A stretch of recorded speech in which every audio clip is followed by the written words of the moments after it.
Hey, this is Chest High Walls Gaming, and I want to talk about Studio Wildcard. There was a recent debacle involving Ark Survival Evolved when the developers increased the price of the game to $60 on Steam and announced that it was going to be sold in stores as a full release price of $60. This, of course, was met with backlash by the Steam and gaming community, outcrying that the game was not ready to be sold for full price, and a fellow early access game developer even got involved and claimed that the studio was being, quote, greedy, pure and simple. So before I give my opinion on this, first let me just say where I stand with the game. I do not own Ark Survival Evolved. I was actually waiting for the game to fully release before purchasing it. Seems I made a horrible error in the decision, as it turns out, but I'm generally not a fan of putting down money on a game that is in early access. I prefer for a game to have all its features before putting my money down on it, as I'm really big on value for my money. If I perceive a game will give me value for my purchase, I'll pick it up, but if I see that it might not, then I'll hold off. Oftentimes, early access games will fall into that might not category. My friends have been trying to get me on the game since its release, and they have enjoyed the game in its early access form for 2 years now. All of them completely enthralled with the game and putting thousands of hours into it collectively.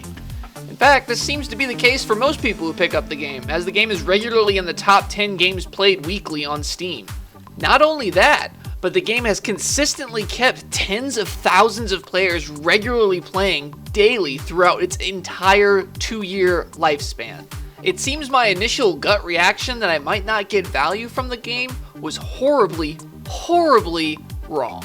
So here comes the question that I'm asking myself. With this much popularity and success, why doesn't it deserve to be sold at a full release price of $60? The answer that I've been reading in forums from the fans say it's still got major bugs in it and it's still a buggy mess. But then I think that hasn't stopped those who purchased it from playing it regularly, given the statistics of how many people still log into the game daily. Again, I've only seen footage from others, but the game looks great. It's aesthetically pleasing, definitely a lot more glitches and bugs than your average AAA game though. But let's all think back to Skyrim and Fallout 4 when those games released. Those had plenty as well, and those games are considered legendary. And some people I'm reading are comically saying that the game is, quote, rushing itself to store shelves and, quote, being pushed out the door prematurely. This game has been in early access for 2 years, and from what I understand, again, I don't own the game, but it's had regular content updates for those 2 years. That's a tremendous amount of work, and a game that's in early access. How can these people with a straight face say that the game is rushing itself anywhere? Now, during those 2 years, they did release a sold expansion, and I am all for fans getting heated for that. I 100% agree that that was ridiculous of Studio Wildcard to release a paid expansion for a game that has not been released. What's more, with this price increase, it should have been packaged with the full game at least. I actually predicted that's what the studio is going to do to sate the angry masses about all this whole mess. But when it comes to value for money, again, I'm all about value for money. I think that Studio Wildcard is definitely in the right for increasing the price to $60. This is a game that legitimately has thousands of hours of potential content in it, and it's kept its fan base for the 2 years it's been in early access. The fact that it's done that tells me there is plenty of worth in this game to warrant the $60. Definitely more than many AAA release titles that are sold for $60 nowadays. I realize my opinion on this will probably be unpopular, but everybody who's criticizing Studio Wildcard about this matter has not stopped to look at the value of the game itself. They're just looking at the act and calling foul. So is it greedy?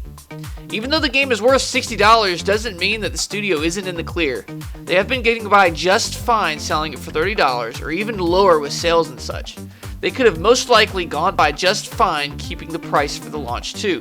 Their excuse is that there needs to be price parity between the digital release and the physical ones in stores. Whether or not this is true, or whether or not it could have been avoided is conjecture at this point, so I can't say for certain. But let's say for argument's sake that this was entirely Studio Wildcard's decision. Let's say that they looked at the game that they had crafted for the last 2 years, and all the content therein, and they felt that the game was worth a full $60 price tag like many other AAA title releases. That's the sole reason that they bumped the price up, because they felt it was worth $60. Would they be in the wrong? For Ark, this is highly subjective. I've heard both ways from my friends. But isn't that what every AAA developer does to their game? They are looking at their game, claiming that it's worth $60, and oftentimes it's not. So why aren't we getting up in arms about every AAA title being $60? Why is it okay for other AAA developers to value their game at $60, but not Studio Wildcard with ARK? The argument that the game is inferior to the vast majority of AAA titles is moot, because the amount of time gamers put into this game on Steam throughout its lifespan tells me the game obviously has legs to stand on with its content and fun factor to match that of other AAA releases.